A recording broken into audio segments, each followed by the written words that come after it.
to do is to write those notes down and make sure, if you could please, when you've written your notes down, get a sense of those, keep those, because we're going to go into our groups and you need to use those to actually address the next question. Is there any question about how we listen to our presenters? Please listen like these conditions matter to you, so write them down. And it doesn't matter how crazy they sound, because always conditions can sound crazy. Okay, who's going first? Firstly, we hear from, I think, John. You're first on the list today. I'll just put John's slides up here.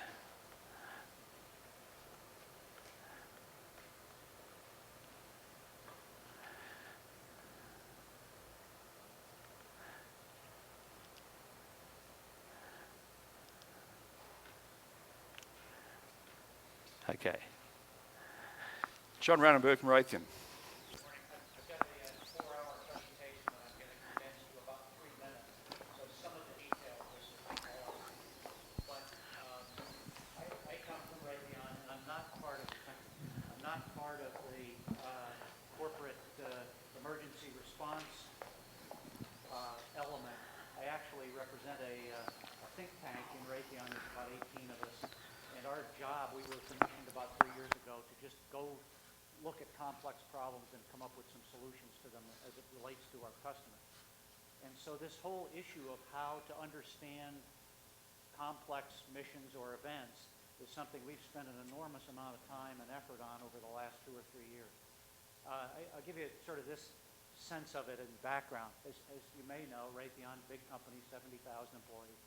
We have a number of international customers. And in this context, the money that they use to operate tends to go to the organizations that buy things.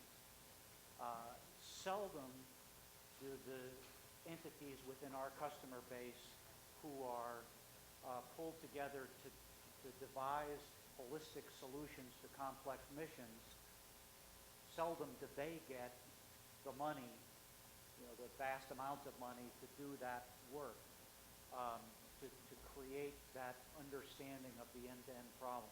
So it's a problem of sort of stovepiping within organizations. The tendency, therefore, in these large organizations that represent our customer base is to sub-optimize the performance against a particular mission or event context using individual systems or products rather than against this sort of integrated, holistic understanding of the problem. And you would think that would be sort of obvious. But surprisingly, A, it's not always obvious, and B, even though it may be obvious to a lot of people, changing the structure of how those customer organizations work is very difficult. So even those individuals in our customer base who know this is a problem don't know how to solve the problem for themselves. So we've come up with this sort of two, what I call fairly radical notions in terms of understanding complex problems. One is missions are fundamentally different from systems. And this slide speaks to that and the characterization of why it is exactly. But in general, it tends to be that when you optimize a solution around a particular system, almost universally you tend to sub-optimize the larger problem.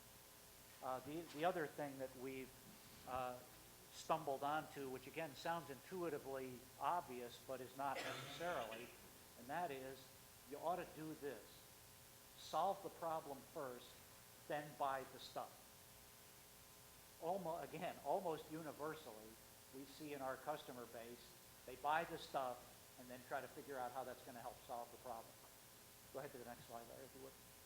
Again, we've spent quite a bit of time and money on our own to work through how to build structures that help you to first solve the mission problem, then figure out how to integrate the appropriate systems to solve that problem. And we've built this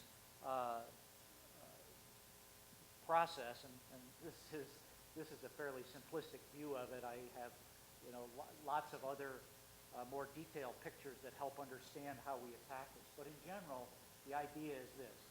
first characterize the problem. And what we found was, again, almost across the board, people characterize the problem by using subject matter experts. In the case of our defense customers, we got a bunch of guys from Iraq, piled them all in a room and said, how did it work? And the problem is, one, they don't know, and two, they were successful in the mission environment because they adapted to all the problems around how the systems are designed. So you get 10 guys, you get 10 different versions of reality, and none of them have anything to do with how the response was really designed.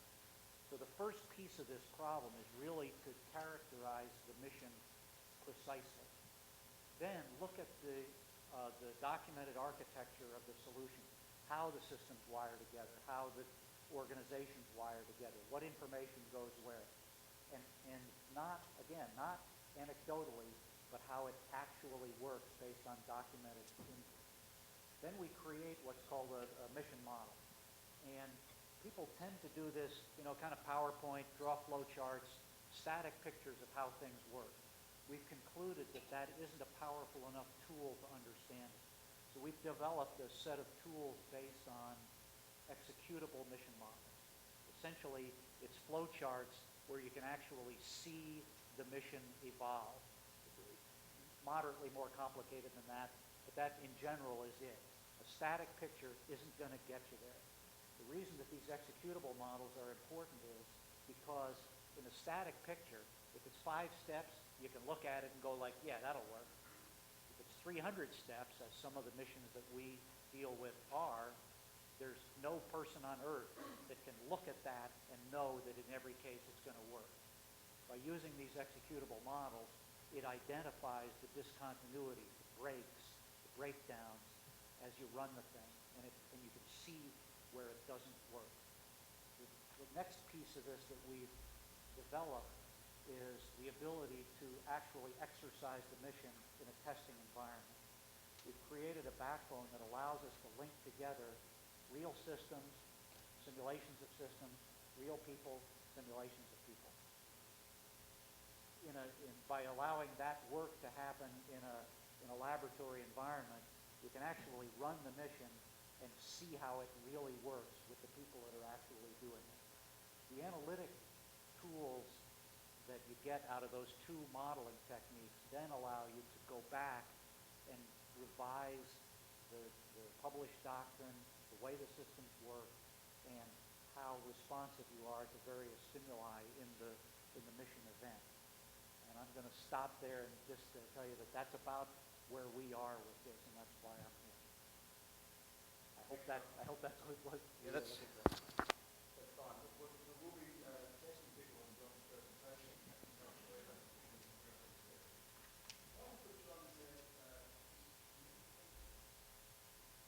One of the ones that John very good is having a sense of the broader understanding, broader picture of really what the problem is about. This expertise is built for the tricks, or it's unavailable for us to use the Blackstone, so I don't think.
say during this presentation.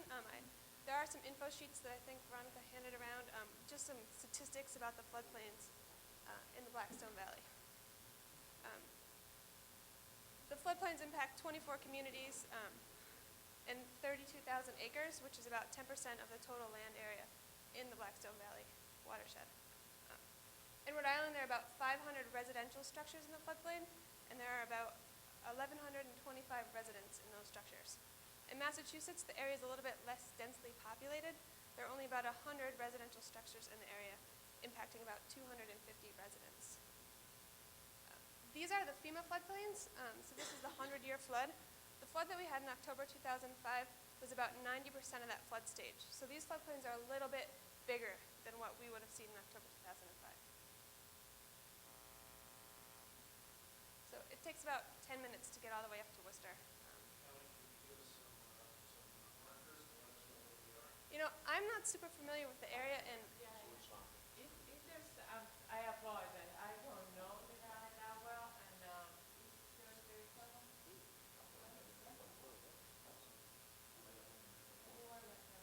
do we pass Hope Global already? That's the one landmark that I really know.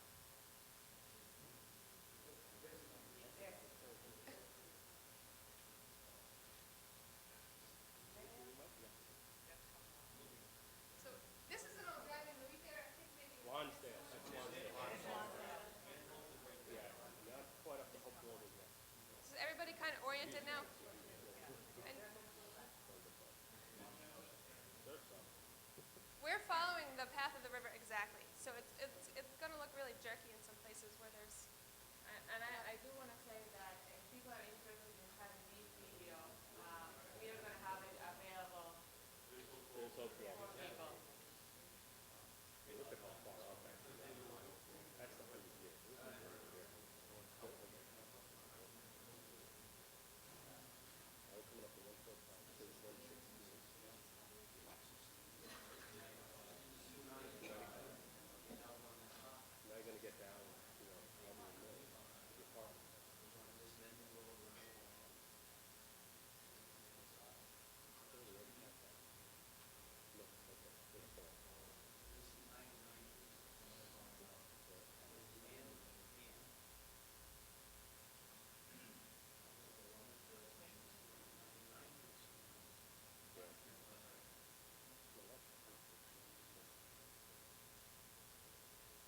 dam failure issue is one we can't overlook. We worked Winterton Pond, which is why I'm, living in Rhode Island, I'm trying to remember why I don't remember the impact of this. And it's because after punching out the warning Saturday for the Blackstone's near flood of